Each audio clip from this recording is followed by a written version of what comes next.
Hello everyone, this is Mathfinder, the home for every math nerd's Pathfinder optimization needs. If you're new here, welcome, and we're so glad to have you. If you've been here before, welcome back, and thank you so much for your continued support. Today's video is a continuation of the Converting D&D series, the series of videos where I talk about how you can take a character concept from D&D 5th edition and convert it to Pathfinder 2nd edition. If you haven't seen those videos before, I recommend checking them out first. The first of these videos, linked above, is the most important one to check out because that is where I talk about the why of this video series. Why am I making these videos? I'm making it to smooth out the new player experience for players coming in from D&D 5th edition.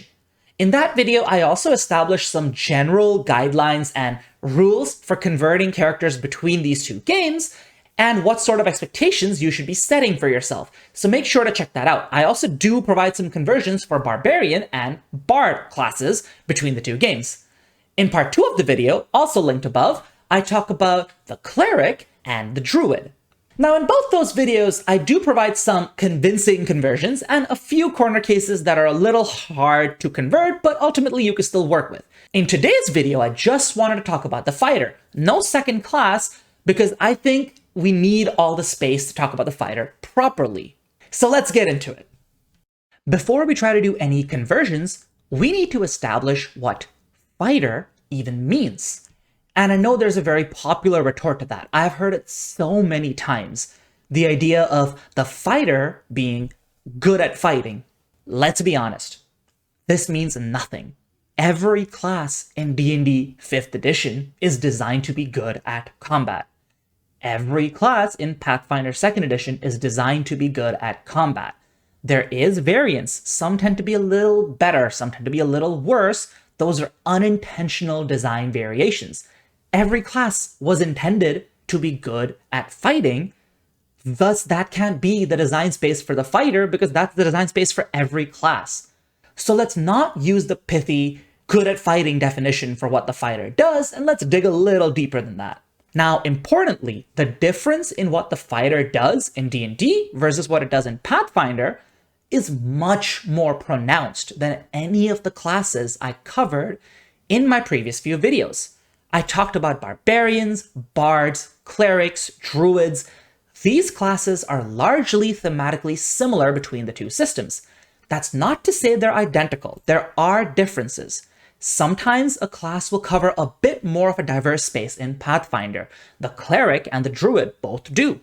Sometimes the space is broader in D&D, as is the case for the Barbarian and the Bard. But ultimately they're very similar and a lot of concepts translate pretty well between the two systems.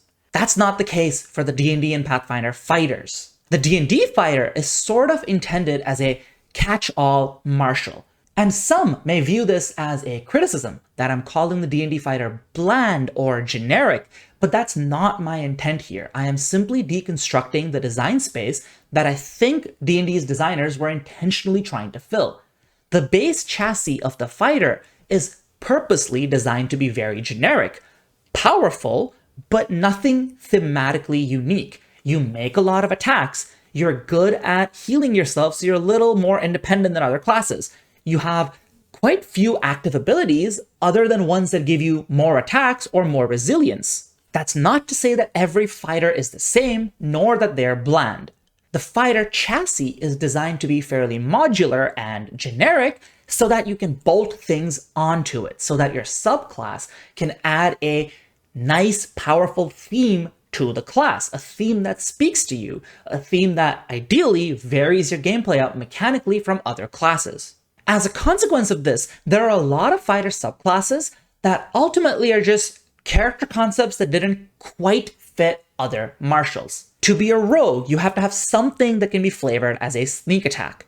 To be a barbarian, you need some kind of primal power. To be a paladin, you need some kind of a divine power. And to be a ranger, you need some kind of a more explicitly primal magic, as opposed to the barbarian's more preternatural rage or strength-fueled magic. And then plenty of full spellcasters have the gishy options for being a martial character. But when none of these classes are able to take on a character concept, it gets bolted onto the fighter because the fighter chassis is so generic that it can take on any character concept you give it. That's how you end up with things like the Rune Knight, the Echo Knight, the Psy Warrior ending up as fighter subclasses. So the D&D fighter is purposely designed to be modular and flexible in terms of design space. So it's very generic on the surface, and then the subclass is what adds flavor and depth to it. Pathfinder has an entirely different design philosophy here. Simply put, if there's an intent for a unique character concept, if it's popular enough, it's just going to become a class. It's not going to be a subclass bolted onto something else unless it made a lot of sense to do so. Remember that Pathfinder currently has 27 classes, and ever since it released, we've gotten 2 new classes every year, other than 1 year where we only got 1 single class. So there is no need for a generic class that can take on any flavor, because you could simply release a class for it if it's really that popular. And even if it isn't popular to become its own class, it'll often become an archetype. There are 200 plus archetypes in the game, and they provide characters a lot of flexibility. Speaking only about martial archetypes for a second, there are a lot of generic archetypes like dual wielding, two-handed weapons, weapon and shield that are explored that let you bolt this onto any class you want so that you're not forced to use the fighter as your chassis for everything. And these archetypes can even be something more specific. There's a whole archetype that's designed around being a bodyguard. It's called the Ulfengard archetype. There's a whole archetype designed around encouraging your allies to be stronger and be less fearful, the martial archetype. And again, any martially oriented character can pick up that archetype. So the fighter simply does not need to be a catch-all. The game doesn't need a catch-all class. Therefore, it gets to have a narrower, much narrower fantasy than it does in D&D. That narrower fantasy is that Pathfinder fighters are designed to be weapon masters. The idea is that you pick a group of weapons and you are way better at using that weapon than any other martial. Other martials might be using some other thing to gain their advantages. Rogues use dirty fighting and sneaking. Barbarians use their raw ferocity and rage. But fighters are just so good with weapons that they just use the weapon to fight. In that regard, Pathfinder fighters are most similar to Battle Master fighters from D&D. They're meant to be these weapon masters who focus on cool, powerful maneuvers that they use in conjunction with their attacks as riders to their attacks, which they then use to impose battlefield control, debuffs, damage, etc. as you progress the fight. These maneuvers do work a little different in Pathfinder, though. They occupy the same thematic space. You have something to trip enemies with, you have something to frighten enemies with, but the key difference is that they don't consume any long-term resource. In D&D, a Battlemaster fighter has something like 4 maneuvers per short rest when they first get them, and then they get more uses as they level up. Now, this isn't a bad limitation. I've seen Battlemaster fighters in play, and they function fine unless you have a GM that really wants to run a meat grinder. But in Pathfinder, the resource cost just does not exist. Instead, the limitation on your maneuver is the action economy and multiple attack penalty. I'll give you a couple examples. Let's say within Pathfinder's 3-action economy, on this turn, your default decision would be to walk up to an enemy with 1 action and then strike them twice with 2 different actions. Instead of striking twice, a fighter might use Slam Down to try and strike the enemy and trip them. Now, Slam Down's advantage over simply striking and tripping as 2 separate actions is that trip will not suffer from a multiple attack penalty when done with Slam Down. But the downside is that you have to commit to your 2 actions ahead of time, and if you miss the first strike, your trip does not happen. You don't even get to attempt it. So there's a risk added to it. Conversely, you might consider something like strike plus combat grab or trip plus combat grab.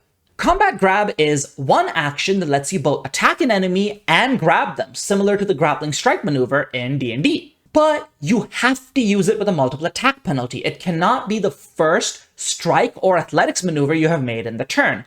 So by imposing these limitations, Pathfinder forces you to vary up your maneuvers without trading away the power you could have gotten from them in D&D by using these short rest resources. This is also a general philosophical difference between Pathfinder and D&D. Oftentimes, if something doesn't need to be a resource thematically, it won't be. Instead, there will be turn by turn, action by action, efficiency versus reliability versus potency, limitations and upsides to all of your actions. You will still get the feeling that you're able to punch above your weight and bolt all these cool riders onto your basic strikes without having to worry about the resource costs and having to rest after, say, 1 or 2 fights. Maneuvers is not all Pathfinder fighters do, though. There's more. First, they're passively more accurate than everyone else in the game. They will simply always have a +2 to their attacks relative to everyone else in the game.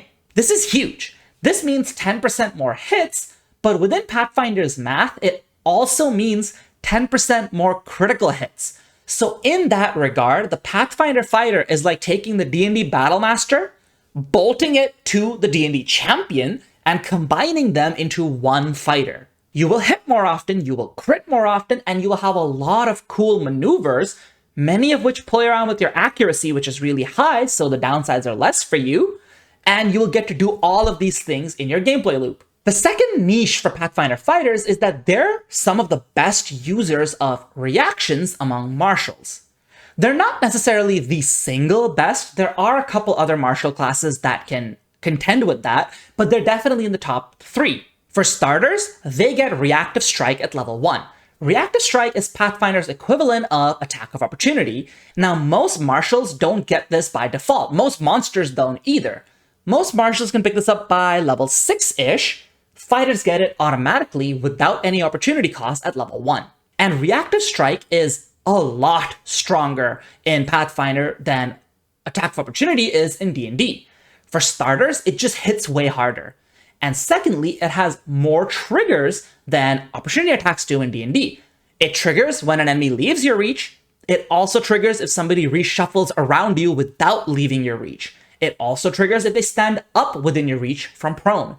It also triggers if they cast a spell or draw a weapon or reload a weapon within your reach. And third, on a critical hit, you can disrupt some of those things that trigger it, such as casting spells or drawing weapons or reloading weapons. So having Reactive Strike right away at level 1 is really powerful. And then by the mid-level range, the fighter can pick up additional reactions. In fact, by level 10, you can have 3 reactions per round. You can have 1 generic reaction you can use on any reactions you have. You can have 1 specialized for shield blocking, and you can have 1 specialized for Reactive Strike. And then at level 20, you're allowed to have functionally infinite reactions via your capstone feat. So Pathfinder fighters are some of the best users of reactions in the game. And finally, you get stances. These let you really focus on a weapon and become uniquely good at using that weapon. Now, other classes do get stances, and some of those are shared with the fighter, but the fighter is probably the second best user of stances, monk being the best. So that is a key fun aspect of fighters. You even have a high-level stance that makes you specialize in disrupting enemies as best as possible while you're in that stance. So that covers a lot of what the fighter does on a high level. But what if I just want to make as many attacks as possible, like a D&D fighter does? Well, you definitely can. It doesn't have to be on the fighter, though.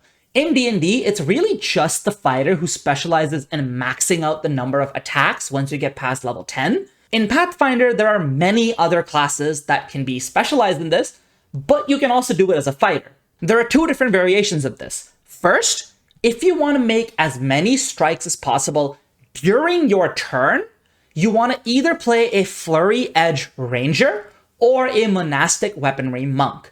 Both the Ranger and the Monk get an option to spend 1 action making 2 strikes, and the Flurry Edge Ranger specifically is very good at mitigating the multiple attack penalty while doing so.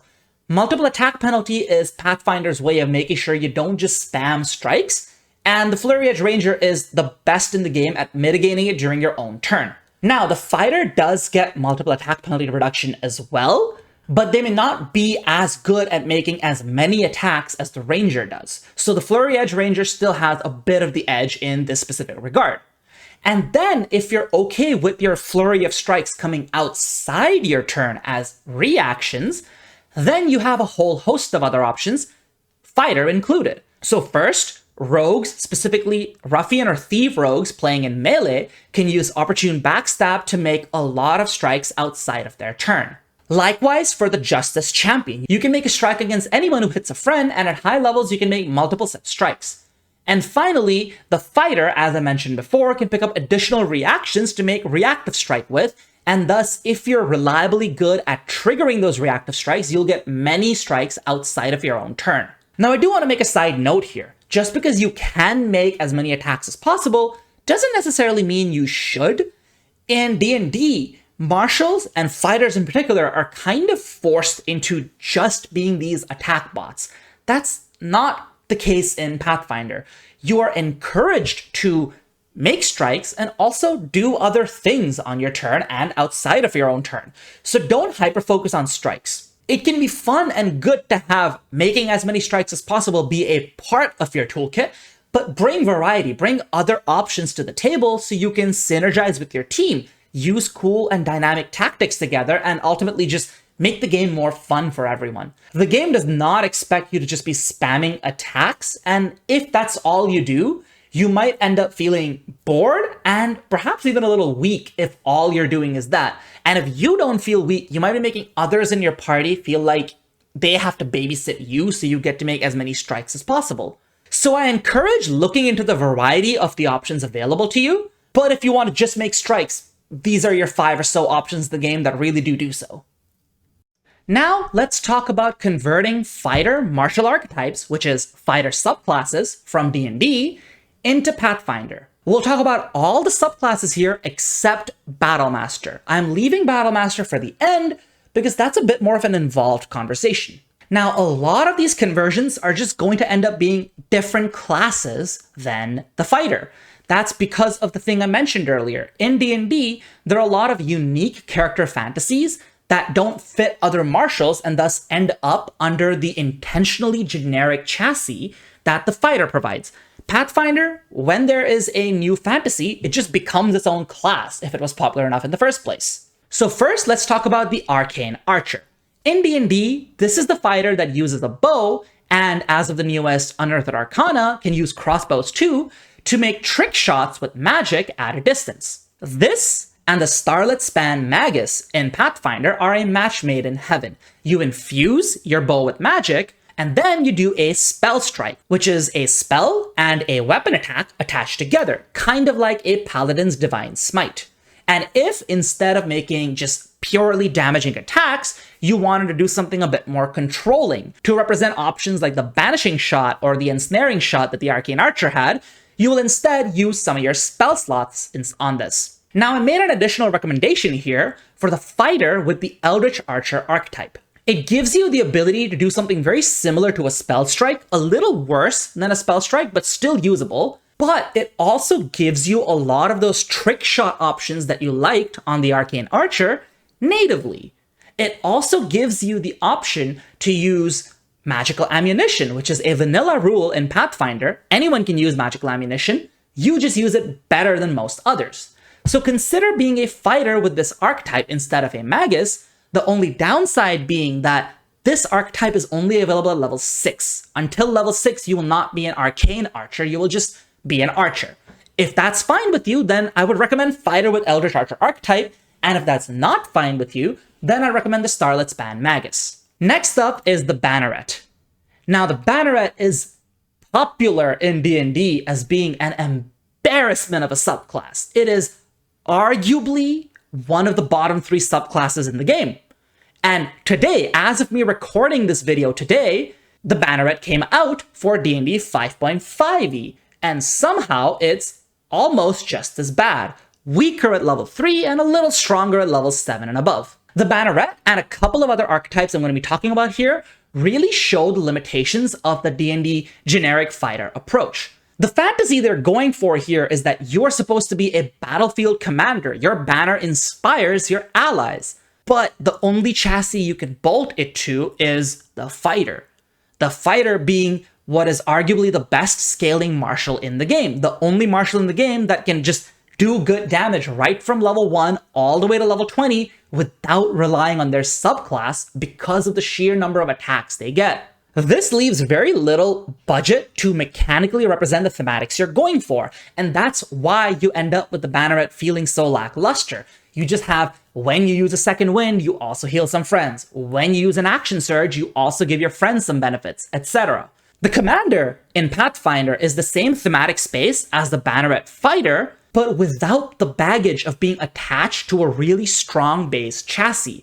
And that means the commander does a really good job representing those thematics mechanically.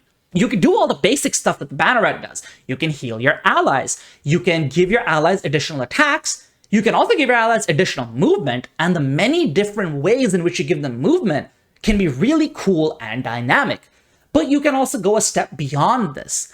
You can give your allies temp HP when you inspire them with your banner. You can give them resistances. Your banner can give them the haste spell effectively for one turn.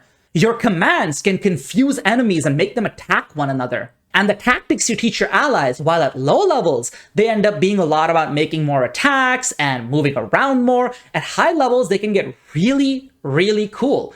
You can do demoralizing charges that frighten enemies and make them flee as you attack them. You can set up your friends to guillotine enemies. You can coordinate with your allies so that everyone raises their shield in a pattern that reflects light into their eyes and blinds enemies. I recommend checking out the video on the commander that I did a few months ago, where I go in depth into why these tactics are so cool and powerful. But suffice it to say that if the banneret's theme in D&D is something that spoke to you, you're going to love the commander in Pathfinder. Similarly, the cavalier maps to the guardian. Now, you would think the cavalier is all about horse riding, but oddly enough, it's not. It's a good subclass. It's a subclass that's designed around protecting your allies, having better opportunity attacks against enemies, having ways to mark enemies so they're not good at attacking your allies. It's the tank fantasy, effectively. And the Guardian in Pathfinder was built from the ground up for that fantasy. Again, without the baggage of being attached to a different chassis, so it has a lot more mechanical budget to represent that fantasy. Right at level 1, you can mark enemies so that they're not great at hitting your allies. If they ignore you, you can also dive in the way of an attack they made to block it from hitting that ally. And then after that, you can punish your enemy for not listening to you by doing extra damage to them, or stunning them, or throwing them around. There's just a lot of cool options with the Guardian. So again, this is a match made in heaven. The Cavalier fighter in D&D, those same thematics map perfectly to the Guardian, and they do so in a much, much deeper and varied way. Next up, let's talk about the champion and samurai fighters. And I am grouping them together here because mechanically and thematically, there's really no difference between the champion and samurai. All you're really doing is making a ton of attacks and little else. The champion is making a ton of attacks with improved crit range and a lot of advantage. The samurai is making a ton of attacks with a lot of advantage and sometimes making more attacks than other fighters even. Either way, if you really, really just want to make a lot of attacks and not think of a lot else, play the Flurry Ranger, as I mentioned on the previous slide. You get the option to make a ton of attacks on your turn, and you get the option for them to be way more accurate than any other martial who's just spamming attacks on their turn. Next up, Echo Knight. The defining feature of the Echo Knight in D&D is their shadow that they can swap places with, make attacks from the spaces off, and so on. The Thaumaturge in Pathfinder has one subclass option, the Mirror Implement, that lets you do so. You can have a mirrored version of you, and there's a lot of creative options of how you can swap spaces with them or make attacks from their space, etc. Then there's the Eldritch Knight. This is the fighter subclass that gets a little bit of spellcasting and is otherwise mostly a fighter. The 5.5e version also gets that Blade Singer extra attack, the one where you can include a cantrip like Booming Blade as part of your attacks. And for that reason, I think any of the melee maguses, so a magus that does not have the Starlit Span subclass, is a good option for this. Spell Strike is a great way of representing that, including a cantrip in your attack rotation fantasy. The other subclasses than Starlit Span support various fantasies: one-handed, two-handed, or hand and shield, or staff, or improvised weapons. So you have a lot of options there. You also have the option of being a fighter with the wizard archetype if you want more of that pre-5.5e playstyle of the Eldritch Knight, where the Eldritch Knight was more just a fighter that hit a lot and happened to have a few spells like Shield, Web, etc. that they used when necessary, but otherwise just played as a generic fighter. If that's the fantasy you want, go with fighter and take the wizard archetype and you'll get it. Otherwise, go with the magus and you'll get more of that 5.5e attacker who mixes cantrips into their attack rotation fantasy. Next up is the Psi Warrior. And for this, I recommended going with the Laughing Shadow Magus and taking the Psychic archetype with the Tangible Dreams subclass for the Psychic. This is a very specific set of build options I went with, and ultimately you can vary it up a little, but this is the one that made the most sense to me. The Psi Warrior is supposed to be a highly mobile Kishi option that's able to add this psychic damage via their psionic powers. I felt the Laughing Shadow Magus with a little bit of reflavoring fits this the best. And then with the Psychic archetype, you're going to be picking up the Shield Amp, which will let you create these psionic constructs that block damage for you when you or an ally take it, just like the Psi Warrior does in D&D.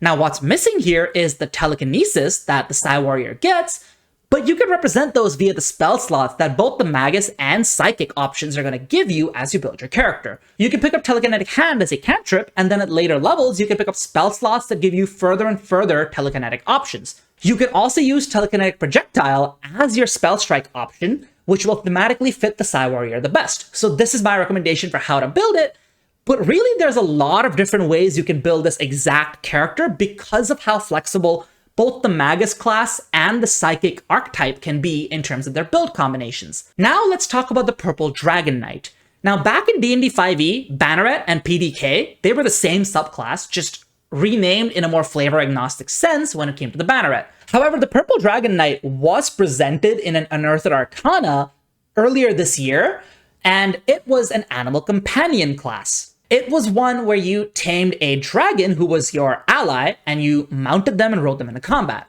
Being a fighter with the Cavalier archetype in Pathfinder is the best way to go about this. In Pathfinder, anyone who wants an animal companion is allowed to get one via the Beastmaster archetype or similar archetypes. The Cavalier archetype is a variation of Beastmaster that makes you really good at mounted combat specifically. And there's a whole list of animal companions. You're not locked to any specific flavor. So you could pick something basic like a horse, but you can also pick a riding drake or a wyvern, which will perfectly fit this Purple Dragon Knight option. You can also build any number of other mounted fighters in this game. You can build one that mounts a elemental companion if you want. The amount of variety Beastmaster, Cavalier, and other similar archetypes give you is practically endless because of how large the list of animal companions is. And finally, let's talk about the Rune Knight. The Rune Knight is a really cool subclass for fighters in D&D. It's all about carving runes into your weapons, your armor, your body, and using them for both combat prowess and out-of-combat prowess. And right now, there's a playtest for a class called the Runesmith, which does exactly that.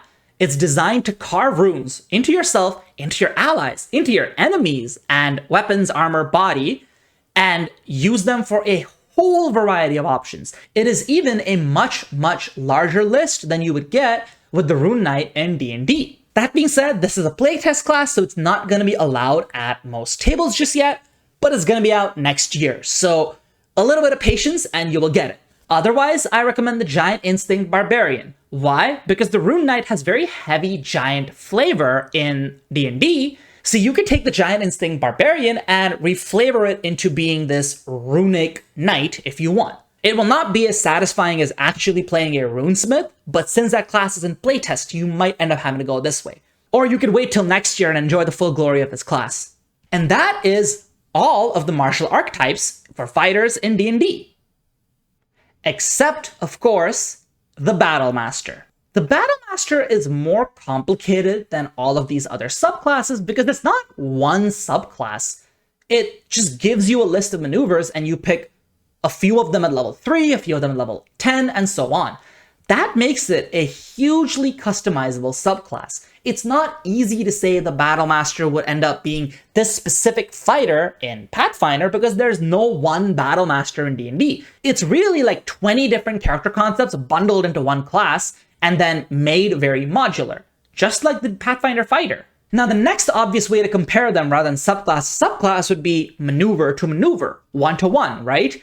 But in my opinion, that would be a little bit of a mistake, because things that are thematically the same, maneuvers that are thematically the same between the two games, are going to vary wildly differently in value. For example, if you look at Intimidating Strike in Pathfinder, it's really not as strong as Menacing Attack in D&D. They both have the same thematic niche, they frighten enemies and hit them, but frightened in Pathfinder is a much weaker condition than it is in D&D. The reverse is true as well. Trip Attack in D&D is nowhere near as strong as Slam Down in Pathfinder, because prone is a much stronger condition in Pathfinder, especially when it's coming from a fighter who can react to you standing up from prone. So comparing maneuvers one-to-one would be a mistake. And this is true for a lot of things between the two games. Comparing things one-to-one just because they're thematically similar often ends up with misleading conclusions. So instead, we'll be comparing packages. I will basically look at level 3 at a package of maneuvers the Battle Master would pick, see what they're trying to achieve in context of D&D with those maneuvers, and then translate that to a Pathfinder fighter trying to achieve the same things in context of Pathfinder.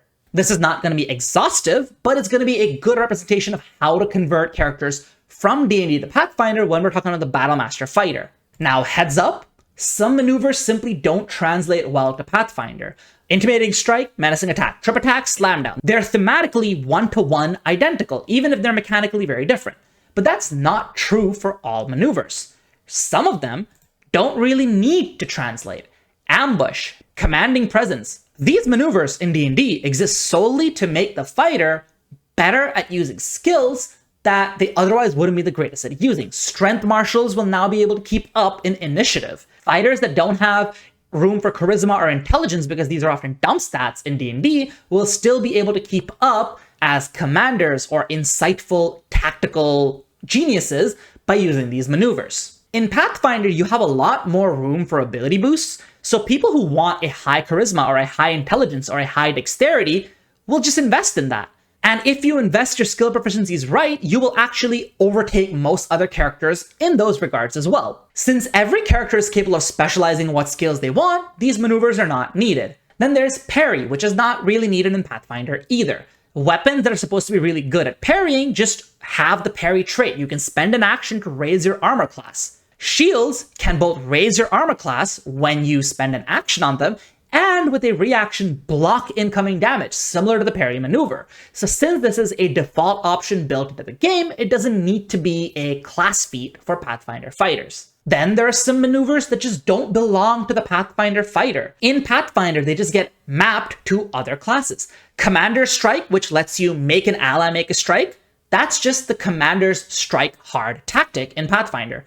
Goading Attack, which hurts your enemy and makes them worse at hitting your friends, that's just the Guardian feat that lets you strike and taunt at the same time. Quick Toss, which lets you throw out thrown weapons better with your bonus action, that's the Quick Draw feat, and that's available to Rangers, Rogues, and Gunslingers, not the fighter. But if you really want to fit those maneuvers onto your fighter, you can access them via archetypes. You can just take the Commander or the Guardian or the Ranger, Rogue, or Gunslinger archetype and just get that option if you really want it, just a little later. So ultimately, both options 1 and 2 are maneuvers that don't really need to translate to Pathfinder. The first one would be redundant, and the second class, you could still just archetype to pick them up. The third option is maneuvers that are just plain missing, because they don't fit Pathfinder's design space. Bait and Switch, for example, is a really good D&D Battlemaster maneuver that can raise either your or an ally's armor class, while also potentially digging an ally out of a sticky situation, and it's a big boost to armor class. Now, there are options to swap places with your allies or to directly help your allies move around. Many classes do get them, like the Barbarian and the Commander. But there's no real way to raise your armor class by that huge an amount in the game. The best you're going to get on the fighter is something like Shield Warden, where you block attacks for them, and the Guardian has ways of increasing the amount of cover their friends get, but not to the same degree as Bait and Switch lets you do in D&D. Likewise, Precision Attack can give you a pretty massive bonus when you miss an attack, and that isn't really a thing in Pathfinder. If you miss an attack There's almost no way to correct it reactively. I can think of one way off the top of my head to do so, and it's a psychic ability. It's magical, and it is not a ginormous bonus like precision attack. It's like a +1, and then later on in levels it becomes a +2. So some maneuvers are going to be missing simply because they do not fit the design space of Pathfinder. You can find thematic equivalents, but the exact thing you're trying to do is just not going to happen. With all that groundwork out of the way, let's start doing these comparisons. The comparisons are going to be done at level 4. This means the Battlemaster fighter has actually gotten to pick their subclass and their maneuvers, because otherwise there's no comparison. And the Pathfinder fighter has gotten 3 class feats. 1 at level 1, 1 at level 2, 1 at level 4. Let's get into it. Let's start looking at some of these Battlemaster packages that I alluded to in the previous slide and see how we would convert them into Pathfinder. So first, let's look at the Polearm Crowd Control package. This is a pretty popular way of playing the Battlemaster. It basically involves using a reach weapon of some kind and just really being an annoyance to your GM, to the enemies in every combat. In D&D, this looks like picking up a lance for the topple mastery so that you get an attempt at knocking enemies prone with every hit you make, and then pairing that with maneuvers like menacing attack to frighten enemies, pushing attack and trip attack for more crowd control, and charger for either crowd control or damage, whichever is necessary. Charger being your feat you picked at level 4. In Pathfinder, I would represent this by picking the Fauchard weapon at level 1. The Fauchard is a reach weapon, just like the lance, and it has the trip trait. Now, traits in Pathfinder don't work quite like masteries. They're not passive riders onto your attacks. Instead, you choose to spend your action tripping an enemy, but because of how powerful trip is in Pathfinder, it's actually worth it because you will trip the enemy, and if they choose to stand up, you will get a free attack at them that does fully scaling damage. So in that regard, it's quite similar to just having topple in D&D. You will pair this with feats like Brutish Shove, which lets you hit an enemy and then shove them as part of that action, and Sleek Reposition, which lets you hit an enemy and then reposition them around you within your reach as part of that action.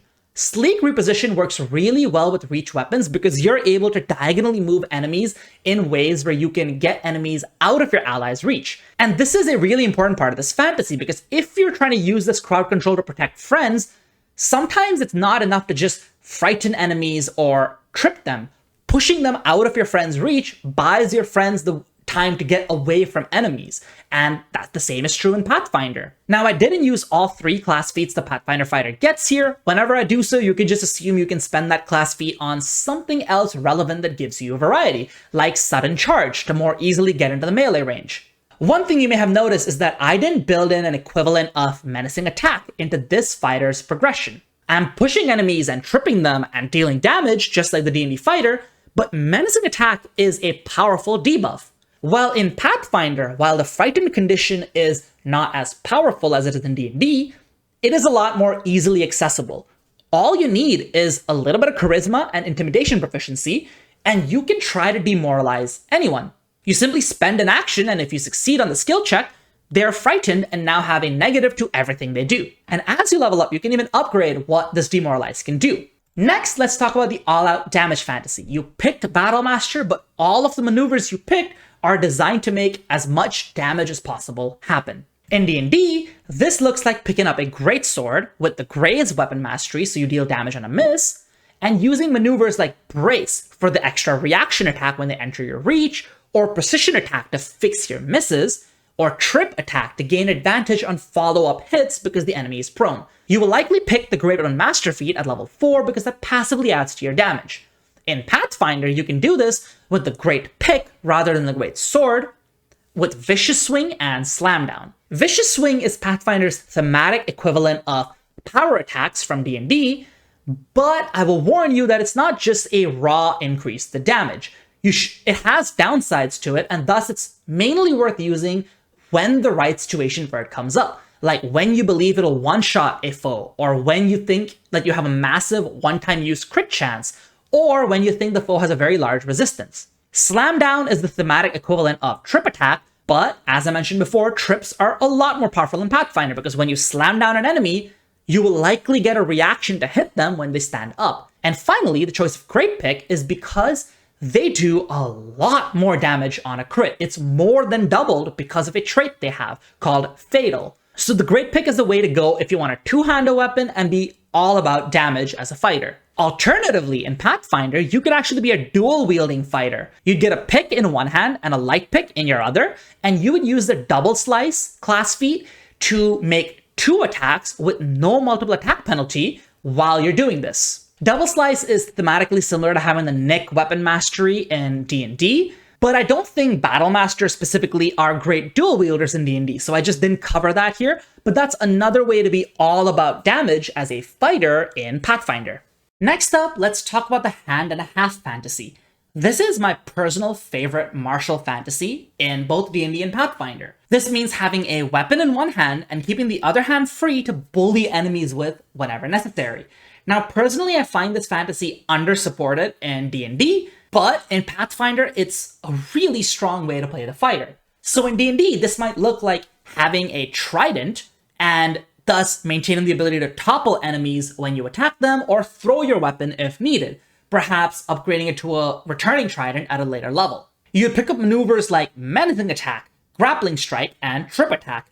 This would make sense because grappling strike and trip attack are able to inflict a good amount of crowd control to keep your allies safe and making good use of that free hand. And menacing attack, as I mentioned with the polearm option, is a good way of protecting allies while using these maneuvers because good positioning means you might block your enemy from ever approaching your allies. At level 4, you would probably pick the grappler feat, which lets you make free grapples as part of unarmed strikes with your free hand, as well as makes you better at dragging enemies around, debuffing enemies who are grabbed, etc. In Pathfinder, I would represent this with a bastard sword.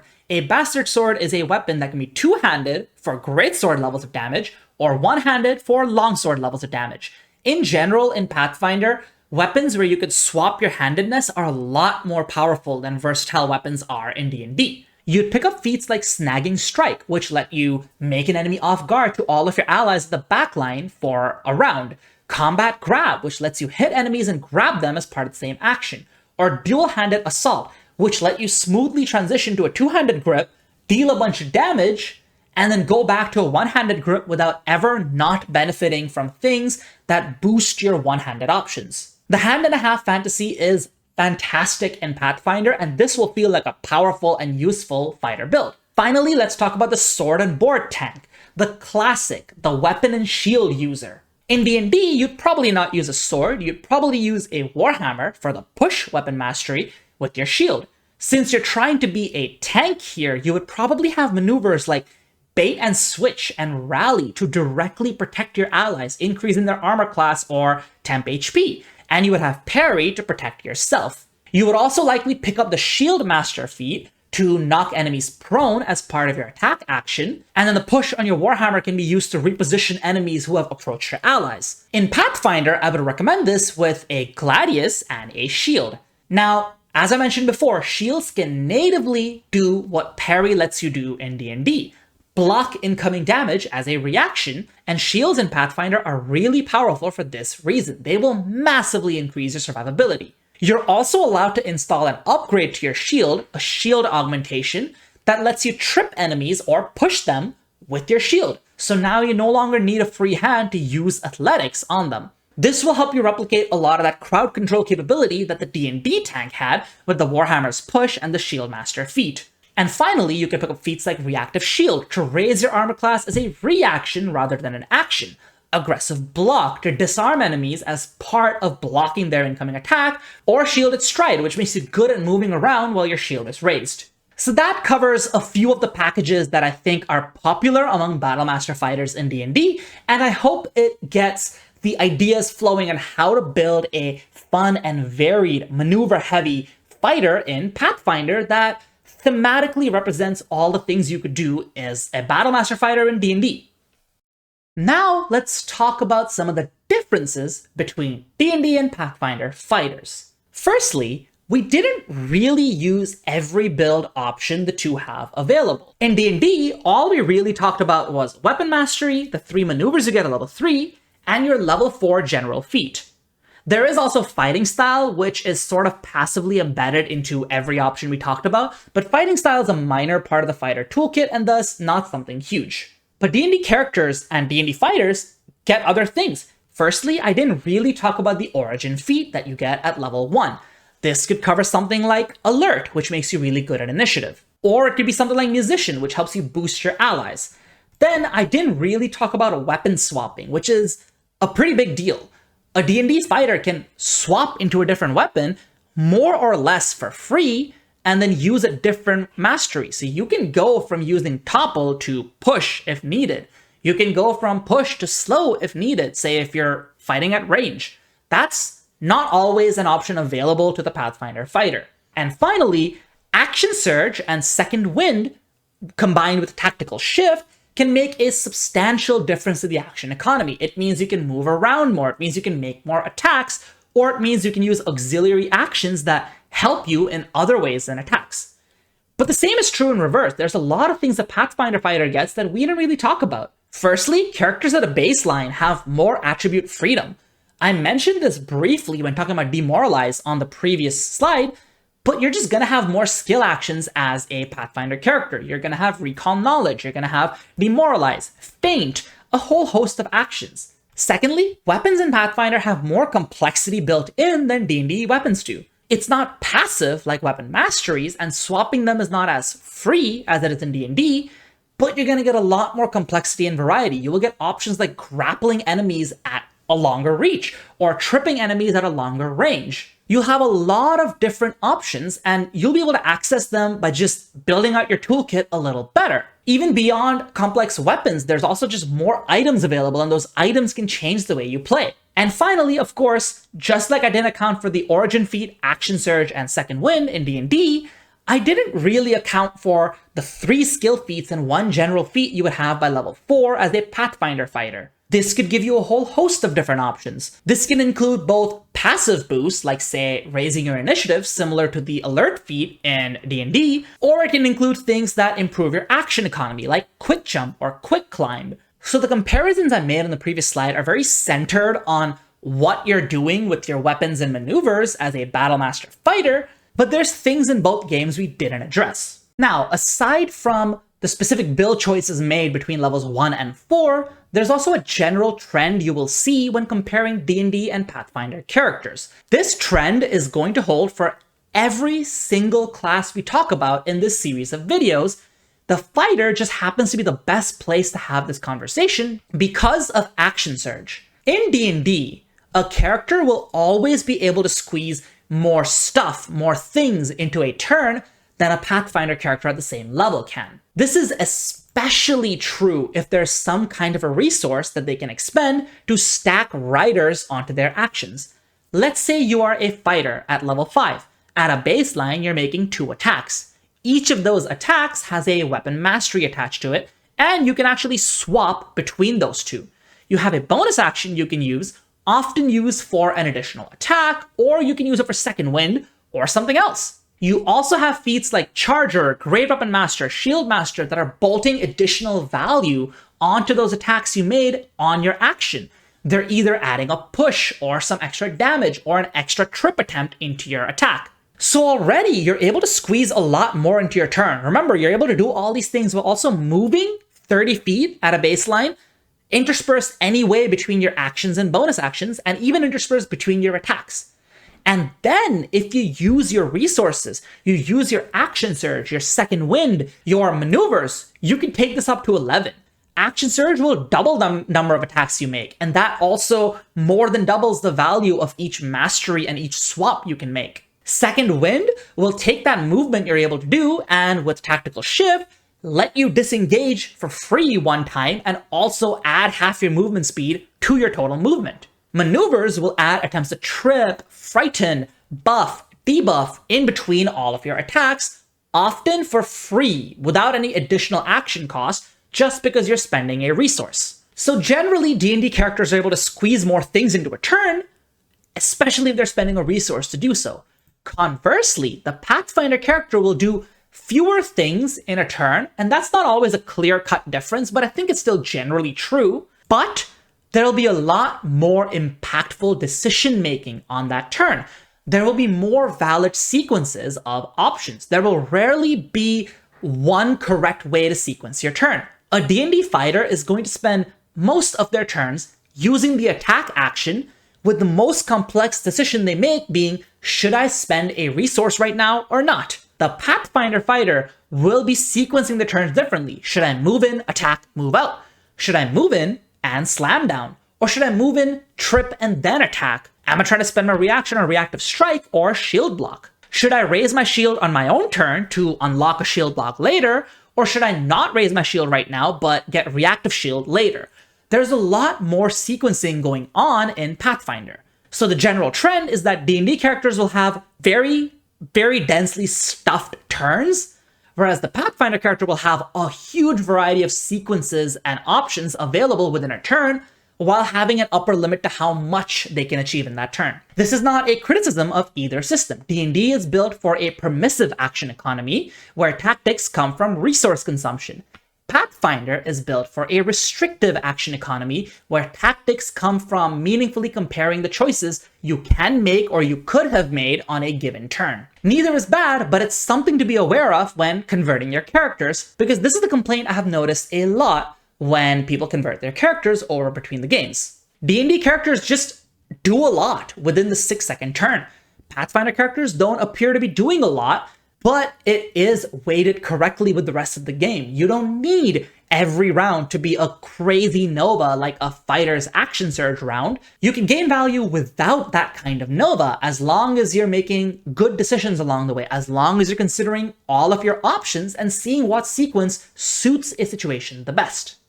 Now, let's talk about the elephant in the room that is high-level play for martials in D&D. When I say martials, I mean the 4 classes in the game that have no spellcasting. So the fighter, the rogue, the monk, and the barbarian. Technically, a lot of the criticisms I'm gonna apply to these 4 classes will also apply to the ranger, but let's ignore that for now and leave that for the ranger video. This is a problem you may have perceived in the barbarian's video, but I left to discuss it until this point because the Battle Master is such a great way to illustrate the problem. So I did the previous conversions at levels 1 to 4. This was mostly because I didn't want the overhead of converting, say, a level 10 character and all the different paths of maneuvers and general feats that they could have taken, but also because after a certain point, D&D martials just stop doing cool things. They stop getting cool things. Levels 5 to 9 are gonna remain similar for the 2 fighters. You're going to get access to a couple more maneuvers in the case of D&D and class feats in the case of Pathfinder that give you more options to do something with your action economy. You will get a couple more general feats in D&D to round out your numbers and or your variety, and in both games you're going to scale well in damage. You're going to get extra attack in D&D, and in Pathfinder you're going to get weapon specialization and runes. But once you hit level 10, and for some martials it can be earlier, but level 10 is around where the D&D Battle Master feels bad, you don't end up feeling like you're scaling anymore in terms of cool factor. Now, I want to be clear, I'm not saying you're going to feel mechanically weak. You're going to feel mechanically strong, but you will feel like you never got permission to do anything that you couldn't already do at level 3, and that feels kind of bad. Your maneuvers don't really scale in terms of vertical capabilities. They jump up along the D8, D10, D12 axis, and that's a significant jump because this can be extra damage on every use of the maneuver. And this can be a big boost for something like precision attack or bait and switch. But that's all the scaling they're receiving. Otherwise, you're really just getting more uses and more access to the same maneuvers you had at level 3. At level 15, you will get unlimited uses, but it's the same maneuvers you had at level 3. At levels 7, 10, and 15, you will pick more maneuvers, but from the same list you saw at level 3. And that can actually feel pretty bad. The level 7 choice is not that bad because it's kind of impossible to have every maneuver you want right away at level 3, but by the time you reach level 10, you're gonna feel like you just picked up 2 throwaway options that you didn't want enough at levels 3 and 7. And the baseline chassis of the fighter is still going to scale well, but only in terms of passive numbers boosts. You're going to get extra attack and more uses of it to keep doing good damage.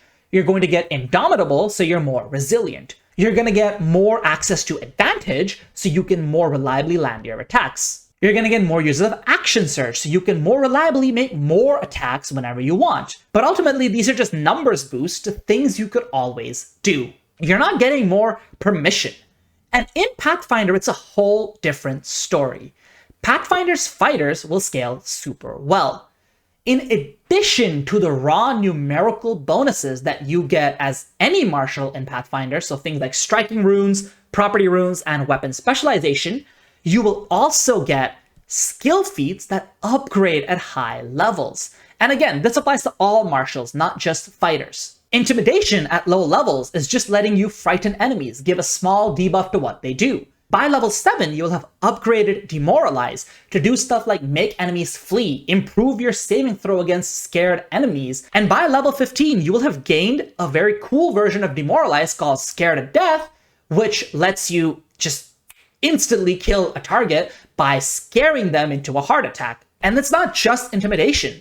If you're invested in athletics, you will gain options to grapple larger and larger foes, jump longer and longer distances. By level 15, you can long jump like several hundred feet or several dozen feet into the air with a high jump if you want.